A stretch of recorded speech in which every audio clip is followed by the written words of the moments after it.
پرانے زمانے کی بات ہے جب بادشاہتیں مضبوط تھیں لیکن انصاف کم تھا۔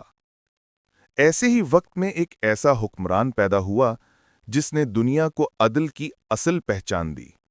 اس کا نام تھا بادشاہ ناصر الدین حاکم، ایک نڈر مگر نرم دل بادشاہ جس کی سلطنت مشرق سے مغرب تک پھیلی ہوئی تھی۔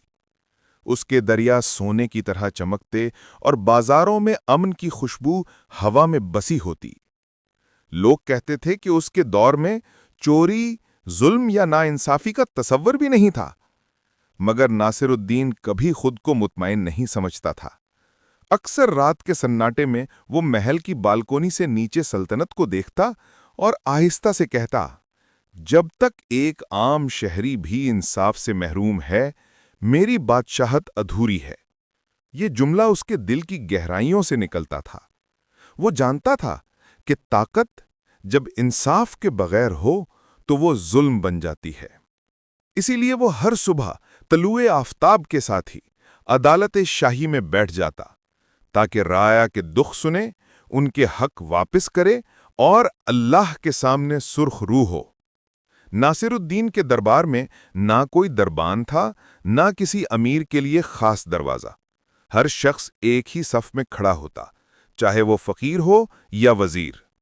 اور یہی وہ اصول تھا جس نے اس کے نام کو عدل کے بادشاہ کے طور پر ہمیشہ کے لیے زندہ کر دیا۔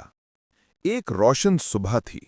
محل کے صحن میں بادشاہ ناصر الدین حسب معمول اپنے تخت پر جلوہ افروز تھا۔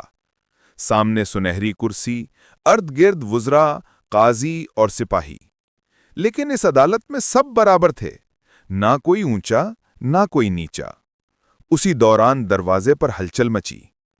ایک بوڑھی عورت تھامے ہوئے مٹی کا پیالہ آہستہ آہستہ قدموں سے عدالت میں داخل ہوئی۔ اس کے کپڑے پرانے، چہرے پر مٹی اور آنکھوں میں برسوں کا دکھ چھپا ہوا تھا۔ بادشاہ نے نرمی سے کہا، آگے آؤ اماں، بتاؤ تمہیں کیا تکلیف ہے؟ عورت کی آواز لرز رہی تھی۔ بولی، جہاں پناہ، میں ایک بیوہ ہوں۔ میرا ایک چھوٹا سا کھیت تھا جس سے میں اپنے بچوں کا پیٹ پالتی تھی، لیکن ایک امیر تاجر زین العابدین نامی، اس نے میری زمین زبردستی چھین لی۔ کہتا ہے یہ زمین اس کے باپ کی تھی۔ میں نے اپنے پرانے کاغذات دکھانے کی کوشش کی مگر اس نے وہ چھین کر جلا دیے۔ میں غریب ہوں، انصاف کہاں سے لاؤں؟ عدالت میں خاموشی چھا گئی۔ ہر نگاہ بادشاہ پر تھی۔ ناصر الدین نے گہری سانس لی اور پرسکون لہجے میں کہا، قاضی سلطنت کو بلاؤ اور زین العابدین کو فوراً دربار میں حاضر کرو۔ یہ آواز ایسی تھی جیسے ظلم کے اندھیرے میں روشنی کی پہلی کرن پھوٹ پڑی ہو۔ سب نے محسوس کیا کہ آج پھر ایک مظلوم کو امید ملنے والی ہے، کیونکہ اس دربار میں انصاف خریدا نہیں جاتا تھا، یہاں انصاف دیا جاتا تھا۔ کچھ ہی دیر میں قاضی سلطنت دربار میں حاضر ہوئے۔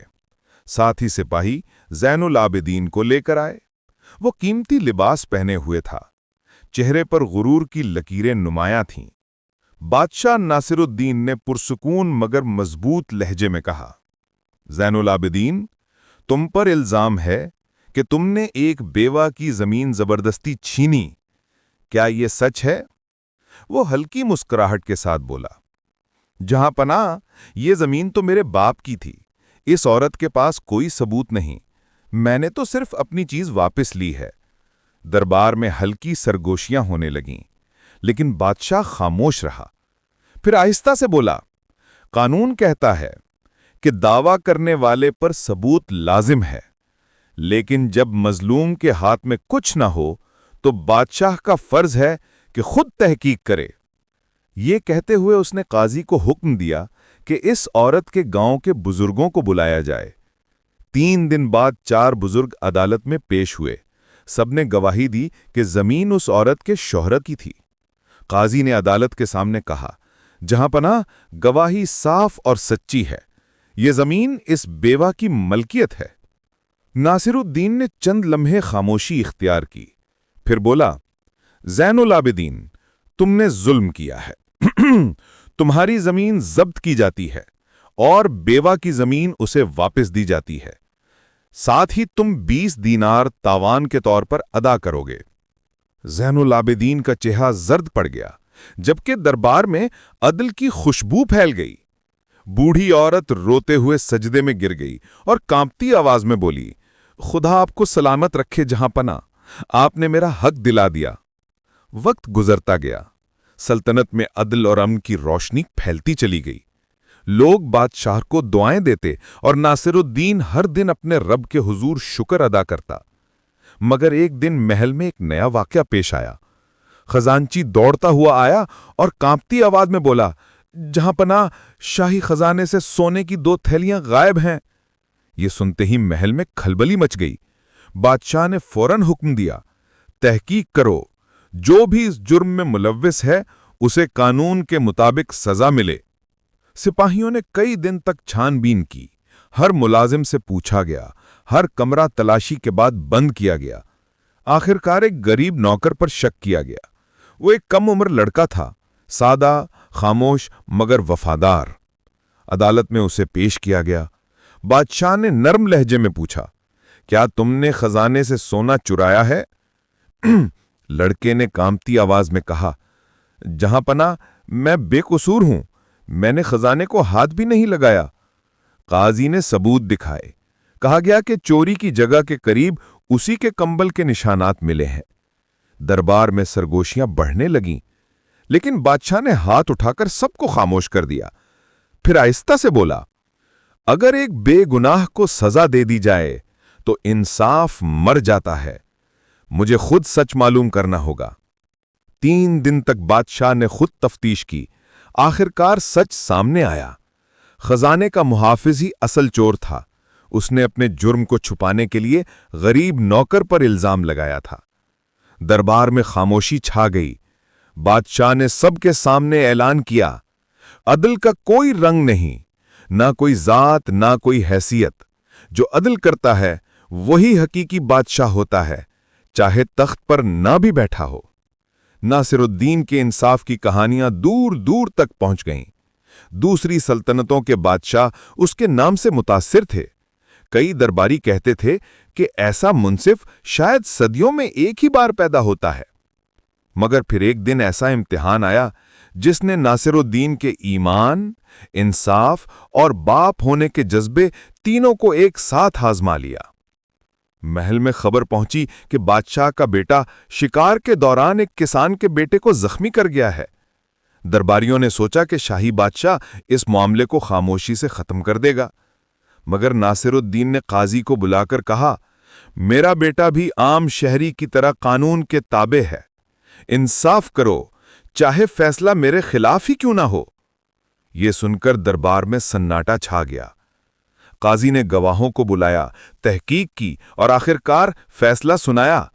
جہاں پناہ، شہزادے نے غلطی کی ہے، اسے 10 دینار بطور ہرجانہ ادا کرنا ہوں گے اور زخمی لڑکے کے علاج کے تمام اخراجات شاہی خزانہ برداشت کرے گا۔